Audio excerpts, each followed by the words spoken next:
What's going on, everyone? Today I'm going to be giving you my non-spoiler review for I Know What You Did Last Summer 2025. This is the legacy sequel to I Know What You Did Last Summer from 1997. It is not a reboot. A lot of people think it's a reboot. It is not a reboot, not a remake. You can call it kind of a soft reboot in a sense, but it's more of a legacy sequel, kind of similar to what Scream 5 did. A lot of horror movies have been doing this over the past few years.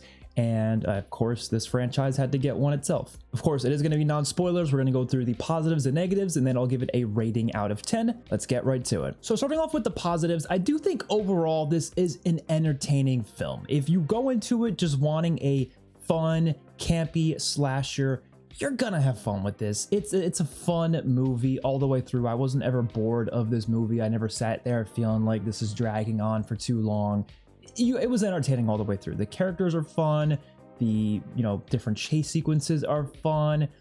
It's a fun movie, and ultimately that's the main thing you're going to be watching those movies for. So I do think it does a decent job at that. Surprisingly, it has some funny moments. Wasn't really expecting that, but this honestly was a lot campier than I thought it was going to be, which I haven't seen the first one in quite some time. It's been a couple years since I've seen it. I actually did do a reaction to it on this channel, by the way, so definitely go check that out. But it definitely wasn't nearly like this one. Was much funnier and tried to make it more comedic in a lot of scenes. Like there's a lot of moments where they outwardly make jokes, attempt said jokes at least. Not all of them landed. A lot of them did not land whatsoever. But there was a lot of attempted humor, sometimes in places that felt weird though. Like we'll talk about this in the negatives more so, but sometimes they'll have a joke coming right after a death scene, and I'm like, it's a little weird place to put the joke. But I will admit some of the jokes were actually kind of funny, especially towards like the latter half of the film. My theater was laughing quite a bit over quite a few different scenes. But part of me wanted them to lean even more into it, because I feel like if you're going to try to add comedy, just make it a full-on parody at that point. But there was some good moments of humor, so I just wanted to put that as a positive. The characters themselves, I actually did like quite a bit. There's a decent amount of characters that they did, pack this with a lot of that. And I do think majority of them are pretty good. Almost every single one of the characters are decently well written. Like there's definitely aspects of them I didn't like, but just when it comes to enjoying them and caring about them, the movie did do a good job of immediately making me actually interested in these characters and their story and their relationships with each other. I think they did a good job at that. The movie's also genuinely really surprising, which a lot of people will always say for a slasher, if it's too predictable, that's a bad thing. This one didn't feel that predictable to me, to be honest. There was a lot of moments that I was genuinely surprised by, a lot of twists. And I would say there's enough twists in the movie that you never really fully feel like you have a full idea as to what's going on until the very end. Overall, I thought the mystery of this movie was well handled because, obviously there was a mystery in the first one, but I honestly think the mystery in this one was a little bit more pronounced. It felt more present, and watching the characters try to deal with that mystery was kind of fun. I do think the way it handles some of its legacy characters is mostly good, and I'm saying mostly good because there was one aspect that I didn't love. I won't say I hated it, but I didn't love it. There's a lot of things in this movie I'm mixed on. I'm just gonna say that right off the bat. But there is a lot of aspects of legacy characters that I do really like. I do like a lot of the callbacks. I do like the way the characters are used. You have, of course, Julie and Ray in this film. They were in the trailers, and I enjoyed them in this movie. I mean, they got right back into it. They probably had a similar amount of time, like screen time, as the Scream legacy characters did in Scream 5. So if you're kind of expecting how much you want to see these characters, it wasn't like the whole film. They weren't the main characters. They were kind of in there as much as Sydney was in, like I said, Sydney in Scream 5. She was kind of in it here and there, but she wasn't like the star of the film. But I thought it was handled well for the most part. There's definitely some surprises there when it comes to how these characters are handled, and I enjoyed that. And lastly, for the positives, there's an after credit scene, by the way. You gotta stick around for it. I saw a lot of people leave the theater. I kept saying to people like, oh, don't leave the theater, and then they just kept leaving. So no one was listening to me. So a lot of people left. But there is an after credit scene, like kind of like not all the way at the end of the credits. It's like kind of at the right after like the mid credits, I guess you can call it. And it was actually a pretty good credit scene. It was pretty long. Well, it wasn't too long, but it was long enough that it was fun to watch. And it actually was quite surprising. Like I saw it and I was like, it took me a couple seconds to realize what was going on, but once I caught on, I was like, oh, that's actually kind of interesting. And so wasn't expecting it, but definitely stick around for it. Definitely a positive. And then unfortunately, we have to get into the negatives because this movie, honestly, I'm very mixed on. I really wanted to love it as much as humanly possible, but I just don't think I did. I think I'm very mixed. There's definitely good things, like I said, a lot of good things, but there's also a lot of bad things that hold it back significantly. First big thing that I noticed right off the bat, and I don't want to say too many specifics because I will say, honestly, a lot of these negatives are specifics that I can't get into because of spoilers.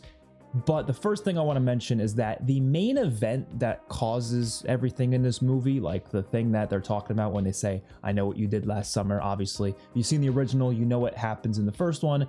Something similar happens in this one.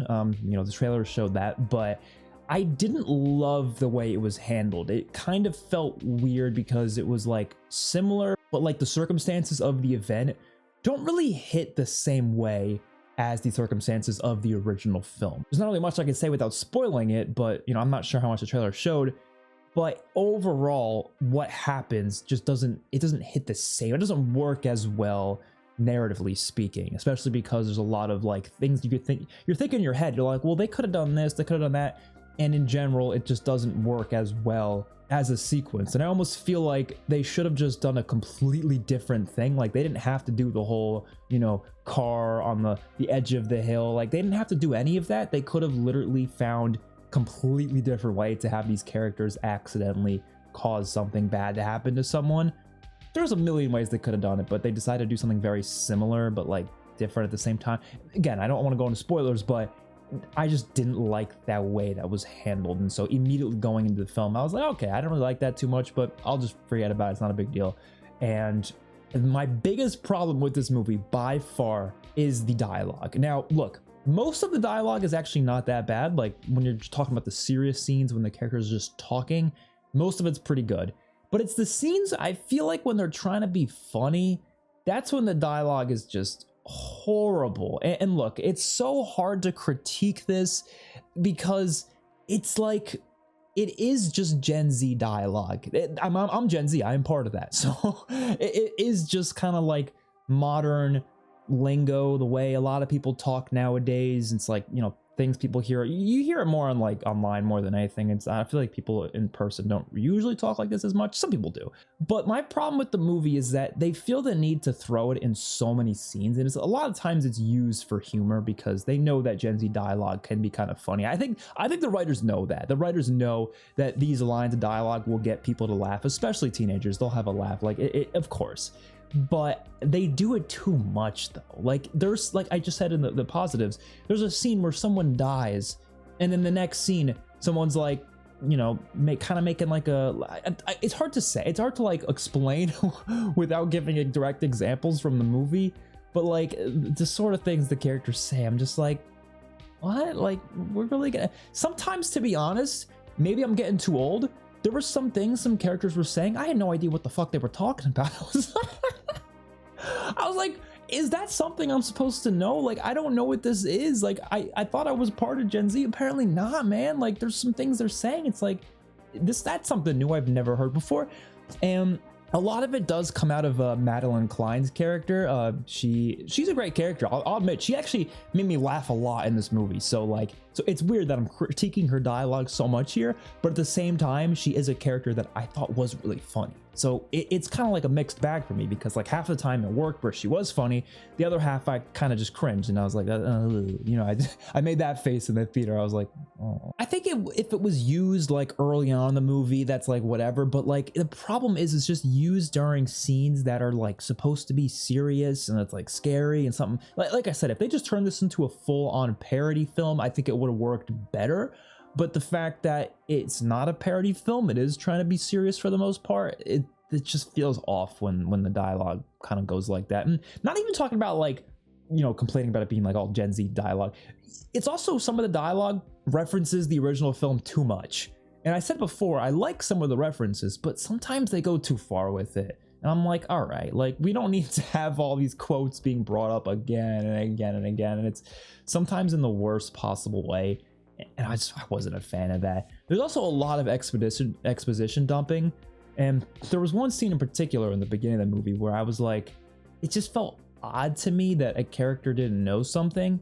I was like, I feel like they would have known that, and they didn't know that. And the only reason they didn't know it is so they can say, like, find out, so the audience finds out at the same time. You know what I mean? Like, they needed the audience to find out. So the only way to make that work is that the character didn't know. But I was like, how wouldn't that character know that? That's kind of like, that's not realistic. And regardless, one of those things where it's just like, you feel like the script is not written to make these characters feel real, as opposed it's made to make the plot actually flow through or make the audience laugh. And that's kind of it. But like I said, if the audience laughing all the way through, it works. Whereas in this case, I don't feel like the audience was always laughing. I mean, like I said, my theater was laughing towards the end of the movie, but for some reason, like a big chunk in the beginning, most of it was not working. There was one line of dialogue. I don't remember what it was, to be honest. My audience audibly groaned. I'm not kidding. They groaned. Another negative is there's a lot of these moments where you think to yourself, there's absolutely no way that could happen. Like there was like at least 10 moments where I was like, no, that wouldn't happen. And look, I'm watching a movie. I'm watching a slasher movie. I can forgive that, which is why I'm not holding it so heavily against this movie. I still enjoyed it. It's entertaining, but I just felt like there was too many of those moments. There was too many moments where it was like, bullshit, that wouldn't happen that way. It was so many moments like that, and they just got a little bit too much, a little bit too many of those moments, and so they kind of tired me after a while. I thought the kills were a little underwhelming. There's like one or two that are pretty decent, but most of them kind of not that great. But to be honest, the original doesn't have great kills either, and I do enjoy that movie quite a bit, but it was never great because of the kills, you know, so it was not a big deal. But I do wish they went a little bit further with the creativity behind the kills and making them a little bit more interesting, because like I said, most of them just weren't that interesting. They were very, very basic and almost borderline PG-13. There was one death that was definitely full on R-rated, like it was pretty gory, but most of them, yeah, they weren't that great. Overall, just wish they could have done a little bit more with those kills. And the last negative is something I briefly mentioned before, but there is one aspect of the legacy characters that I wasn't a fan of, and I can't really go into detail with it, but I felt like it was kind of, it didn't work for me. Might work for some, but didn't really work for me. I wouldn't say it's a huge spoiler necessarily, but I'm just gonna leave it at that just because I don't want to say too much. With that being said, I think I'm going to give this film a 6.5 out of 10, which isn't like a terrible score. It's pretty low compared to what I've been giving films recently. I feel like I've been rating a lot of films really high, but it's not that bad. Like if we're going to compare it to the first two films, I think it's just slightly below I Still Know What You Did Last Summer. Like I think if I was to rank them, which I'm not going to do a video ranking them, but just now I'll rank them. The original goes to the top, then I Still Know What You Did right below it, then the 2025 film right below that, and then I'll Always Know What You Did Last Summer, the third film, at the bottom, because that film was pretty bad. That's probably a solid ranking there. I think that works. And yeah, hopefully you guys enjoyed. Let me know your thoughts in the comment section down below. If you enjoyed it more than me, let you know. If you hated it, then let me know that as well. I'd be very curious to hear your thoughts. I will see you on the next one. Peace out.